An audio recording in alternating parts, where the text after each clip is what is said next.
పకడ్బందీగా చేసే కార్యక్రమం చేయండి. దీని నిత్యం కూడా వీటిపైన ఎట్లాగో ఒక స్పెషల్గా జిల్లా కాంగ్రెస్ పార్టీ ఆఫీసుని స్పెషల్గా టీం పెట్టినటువంటి ఖచ్చితంగా రెగ్యులర్గా మాటలు చేయడం కోసం దానిపైన నిగరా చేసే కార్యక్రమం చేస్తారు. మీతో సత్సంబంధం కార్యక్రమం చేస్తారు. అట్లాగే వాట్సాప్ గ్రూపులు క్రియేట్ చేయండి.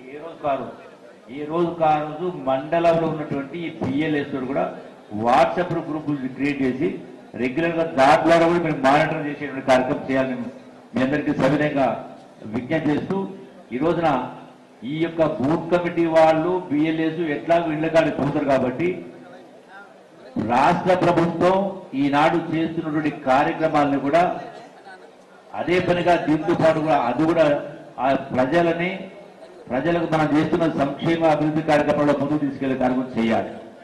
నిన్నమనే మాట్లాడిండు హరీష్ రావు అట్లాగే కేటీఆర్. అంటే ఈనాడు జొన్నలు కొనలేదు, మక్కలు కొనలేదు, వరి కొనలేదు మాట్లాడుతూ ఉంటారు. అసలు ఈ సంవత్సరము గత సంవత్సరం దేశంలోనే ఎక్కడ కూడా గతంలో ఏ ప్రభుత్వాలు కొనని విధంగా వేల కోట్ల రూపాయలు చెల్లింపు చేసి నష్టం వచ్చిన మక్కల లెక్క తీసుకుంటే 2,400 రూపాయలు కొని ఇలా బయట అమ్మడానికి పోతే 1700 రూపాయలు.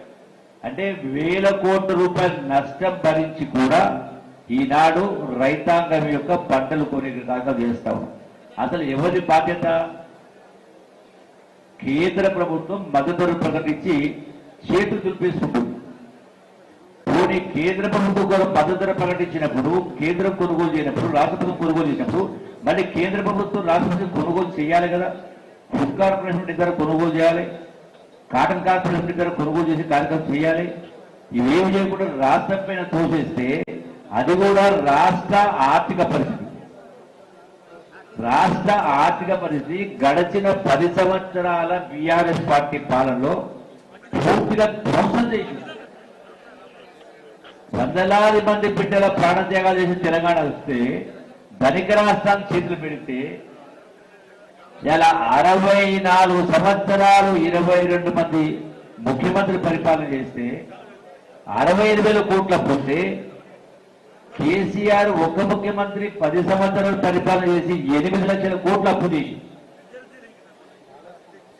ఈ రోజున నెలకు 6,500 కోట్ల రూపాయలు గత ప్రభుత్వం చేసిన అప్పులు వడ్డీ కడతా ఉన్నాం.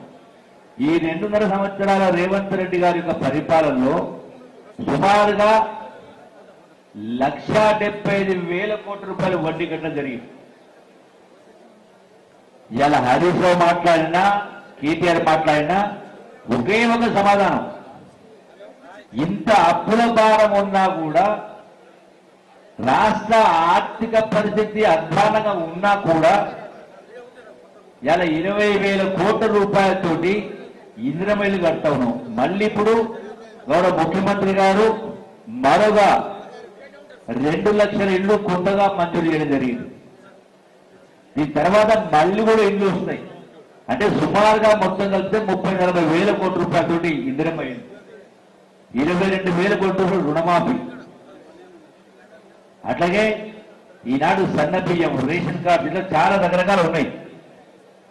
ఇలా నాయకులు బీఆర్ఎస్ పార్టీ నాయకులు మాట్లాడు సోషల్ మీడియా ద్వారా కోట్ల రూపాయలు చెల్లింపు చేసే కార్యక్రమం చేసుకుంటూ ఇలా ఉన్నదాన్ని లేనట్టుగా ఉన్నట్టుగా ప్రచారం చేసి కార్యక్రమం చేస్తారు. వాళ్ళ అన్ని ప్రశ్నలకు ఒకటే ఒక సమాధానం. వాళ్ళు ఎన్నిసార్లు మాట్లాడినా, తిప్పి మాట్లాడినా, తిరిగేసి మాట్లాడినా ఏ స్కీమ్స్ అన్ని కూడా అమలు చేయాలంటే ఇంత భారం చేస్తా ఉన్నాం. ఇంత వడ్డీ భారం లేకుంటే ఇంకా మిగతా పనులు ఎప్పుడు చేసేవాళ్ళం. వాళ్ళు 10 సంవత్సరాల అధికారం ఉండి 8 లక్షల కోట్ల అప్పు చేసి 10 ఏళ్ల కింద చెప్పినటువంటి ఏ కార్యక్రమాలు ఇచ్చిన హామీ నిలబెట్టుకోలే. ఇలా వాళ్ళు మన మేనిఫెస్టో గురించి మాట్లాడుతూ ఉంటారు, కాంగ్రెస్ మేనిఫెస్టో గురించి. 2.5 సంవత్సరాల కాలంలోనే ఈనాటికి ఇన్ని రకాల స్కీములు చెప్పనివి అమలు చేసే ఏర్పాటు చేస్తా ఉన్నాం. ఇంకా 2 సంవత్సరాల కాలం ఉంది. మీరు పరిపాలించి 10 సంవత్సరాలు. కాంగ్రెస్ ప్రభుత్వం పరిపాలించింది సోనియా గాంధీ గారి నాయకత్వాన, రాహుల్ గాంధీ గారి నాయకత్వాన, ఖర్గే గారి నాయకత్వాన కేవలం 200 సంవత్సరాలు. ఇంకా 200 సంవత్సరాలు, ఖచ్చితంగా మరో 5 సంవత్సరాలు, ఇంకా 7.5 సంవత్సరాల పరిపాలన బాకీ ఉంది కాంగ్రెస్ పార్టీ పరిపాలన. మీరు కాంగ్రెస్ పార్టీకి సొత్తులు చెప్పాల్సిన అవసరం లేదు. తెలంగాణ రాష్ట్రం ఏర్పాటైందే అమరవీరుల త్యాగఫలం. సోనియా గాంధీ గారి యొక్క పెద్ద మనసు వల్ల ఇంత గొప్ప రాష్ట్రాన్ని, ధనిక రాష్ట్రాన్ని మీ చేతులు పెడితే అమరవీరుల ఆకాంక్ష నెరవేర్చకుండా రాష్ట్రాన్ని అప్పులు కుప్పజేసి అవినీతి ఆకాశం దాకపోయి ప్రజాస్వామ్యాన్ని పాతాళంలోకి దుక్కి కుటుంబ పాలన చేసే కార్యక్రమం చేసి ఇలా మళ్ళా తగుదునమ్మా అంటూ మీరు ఇది చేయని అది చేయని మాట్లాడితే,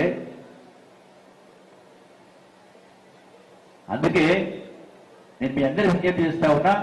సరే, మీ యొక్క కొన్ని ఇబ్బందులు బాధలు నాకు కూడా తెలుసు. మీ జిల్లా నాయకులను పదే నాకు కూడా చెప్తా ఉన్నారు. ఆ సమస్యలను కూడా అధిగమించే కార్యక్రమం చేసి కాంగ్రెస్ కార్యకర్తలకు, నాయకులకు మీ గౌరవం పెరిగే విధంగా, మీ యొక్క పనులు అమలయ్యే విధంగా, మీ కోరికలు నెరవేరే విధంగా ఖచ్చితంగా జిల్లా యంత్రాంగాన్ని కూడా వెంటేసుకొని ఖచ్చితంగా మీ గౌరవం పెరిగే విధంగా, పేద ప్రజల కష్టాలు తీరే విధంగా మీకు అండగా ఉంటాం. మీరు నిరాశ నిస్పృహకు లోను కావద్దని మరొకసారి మీ అందరికీ సవినయంగా విజ్ఞప్తి చేస్తూ, ఇప్పటికే ఆలస్యమైంది కాబట్టి ప్రతి 15 రోజులకు ఒకసారి నేను ఆదిలాబాద్కు వస్తా. ఖచ్చితంగా నైట్ హాల్ట్ కూడా ఇక్కడే ఉంటా. మీ ఏ కష్టాలున్నా, ఏ బాధలున్నా చెప్పుకోవచ్చు. కలెక్టర్లను, ఎస్పీలను, ఇతర అధికారులను మీ సమక్షంలో పిలిపించి మాట్లాడి కార్యక్రమం చేసి మీకు న్యాయం చేసే కార్యక్రమం చేస్తా అని చెప్పని మరొకసారి మీ అందరికీ సవినయంగా విజ్ఞప్తి చేస్తూ, మరొకసారి ఈ సర్ కార్యక్రమం మీకు ఎన్ని బాధలున్నా, ఎన్ని ఇబ్బందులున్నా, ఎన్ని కష్టాలున్నా మీ దినచర్యలో భాగంగా ఈ సర్ కార్యక్రమంలో పాల్గొని ఈ 40 రోజుల పాటు ఏకాగ్రతతోటి ఖచ్చితంగా ఒక్క ఓటు కూడా, ఎందుకంటే ప్రజాస్వామ్యంలో ప్రజల యొక్క హక్కులు కాపాడాల్సిన బాధ్యత మనది. ఎస్సీలైనా, ఎస్టీలైనా, బీసీలైనా, మైనార్టీలైనా. ఎందుకంటే అది మనం కాపాడలేకపోతే మన రాజకీయాలు చేసి దండవు. కాబట్టి వాళ్ళ యొక్క హక్కును ప్రజాస్వామ్యంలో మొదటి హక్కు కాబట్టి, ప్రాథమిక హక్కు కాబట్టి ఆ హక్కును